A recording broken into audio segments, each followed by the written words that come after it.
বিশ্বনবী একবার রাত্রিবেলা সাহাবাদেরকে বললেন, তোমাদের মধ্যে কে আছো রাতের বেলা 1000 কোরআনের আয়াত করে বিছানায় ঘুমোতে যাবা?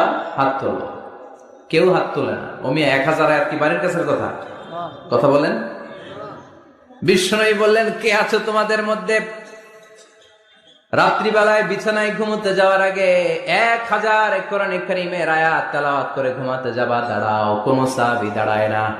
বিশ্বনবী ডানে তাকায়, বায়ে তাকায়, সামনে তাকায়, কেউ হাত তোলে না।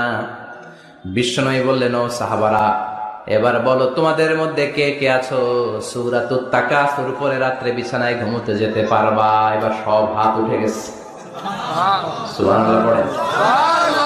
বিশ্বনবী বললেন, তোমাদের মধ্যে যদি কেউ রাত্রিবেলা একবার সূরাতুত তাকাসুর তেলাওয়াত করে বিছানায় ঘুমোতে যাও, আমল নামায় 1000 আয়াত তেলাওয়াতের সওয়াব দিয়ে দিবে কে?